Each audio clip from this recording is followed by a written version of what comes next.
Mga kaagoy, nakaluto na ba kayo ng masustansyang munggo? Pero pwede ka rin ma-high blood. Kung kumakain ka ng ganito, kailangan mong i-ready ang pineapple mo or losartan. Bukod sa masustansya na nga, ma-high blood ka pa. Pinaka the best na munggo.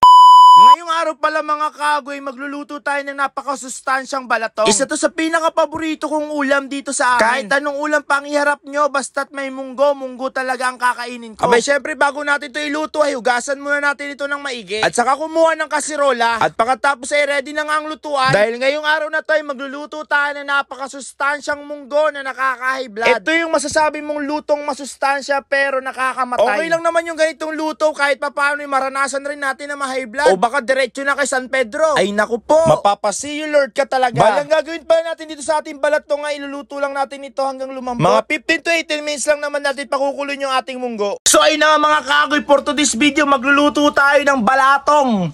Yung balatong na to ay napakasarap pero nakaka-high blood. Agoy! Naghiwa muna pala ako dito ng sibuyas, bawang, luya na gagamitin natin sa pagigisa sa ating pagluluto sa ating munggo. Mas maraming kamatis, mas masarap ang magiging kalalabasan ng ating pagluluto. Hinugasan ko na nga yung ating mga kailangan sa ating pagluluto ng munggo tulad ng ating karneng pangsahog sa ating iluluto. Bumili na nga ako ng kalahating kilong baboy at saka maraming balutak or tinatawag na sebo. Aminin nyo masarap ang sebo pero nakakamatay talaga. Paminsan-minsan lang naman natin titikman itong sebo na to. Gusto ko kasi ngayong araw na to ay ma-feel ko kung paano nga ba ma-high blood. Namimiss ko na kasi. Agoy, joke lang. Naku, pirato ka man, delikado yung man. Ganito talagang sebo kapag nasobrahan mo ay naku, may pa-red carpet sa bahay nyo. Bukod doon, maraming pasopas gabi-gabi. Medyo may kamahalan nga lang tong sebong nabili natin. Bali, marami pala ako pinagbilihan ng sebo dahil sa mga nagbebenta ng mga baboy ay mabilis daw maubos ito dahil marami daw namamakyaw. Bali nga, paghahati pala natin dito ay maliliit lang, hindi masyadong malaki. Kadalasan makikita ang sebo sa mga parisan, sa mga mami, sa mga lugaw, sa mga papaitan at kalaskas. Pero alam nyo ba kapag wala kaming pangsahog na karne dito sa aming nilulutong balatong, or sa mga ibang gulay, kadalasan ang nilalagay namin pang sahog itong balutak. Okay na to kapag ito na yung pang sahog namin. Ginagawa lang namin yun kapag wala na nga kaming pera. Sa hirap rin kasi ng buhay, mahal kasi ang mga bilihin, lalo na ang mga karne. Ang balutak, makakabili ka na ng 10 piso. Bali, malapit na nga maluto tong ating munggo. Pangontra pala sa sebo natin ay kumuha muna nga ako ng maraming dahon ng ampalaya. Mas maganda sa balatong kapag maraming ampalaya. Pangontra kahit papaano sa ating sebo. Bukod doon, naglagay na rin pala ako ng bunga ng ampalaya. The more na green ang ilalagay mo sa munggo, mas healthy ang kakainin mo. Kaya nung naluto na nga yung ating munggo, mga tol, ito lang naman ang gagamitin natin sa pagluluto ng munggo. Dahon ng ampalaya, bunga ng ampalaya, kamatis, bawang, sibuyas, luya, inasin at pangsahog. At dahil marami-rami na nga ang iluluto natin, talyasin nga ang aking nilabas. Dahil kapag naluto na to ay mamimigay tayo sa mga kapitbahay natin. Bali, hindi na ako gagamit ng mantika. Ang magiging mantika natin itong sebo. Lalabas kasi ang pagkamantika nito. Haluin lang natin ng maigi hanggang lumabas yung pagkamantika niya. Haluin mo to the left, to the right. Kung gusto mo, sumayaw ka na rin. Nung lumabas na nga yung katas ng ating sebo, dito natin igigisa yung ating sibuyas at bawang. Pagkatapos nga, ilalagay na rin natin dito yung kamatis. Igigisa lang natin ng kamatis hanggang lumabas yung kaluluwa niya. Siyempre, haluin mo ulit ng maigi. Lagyan mo lang naman ng konting magic sarap or paminta. Dagdag panlasa sa ating iluluto. Option mo lang din kung maglalagay ka ng ginis sa mix or hindi. Dahil ang gagamitin nga natin dito pampalasay, inasin or bagoong. At dahil tapos na nga natin itong igisa, nilagay ko na nga dito yung mga munggo natin. Yung mga ganitong luto talaga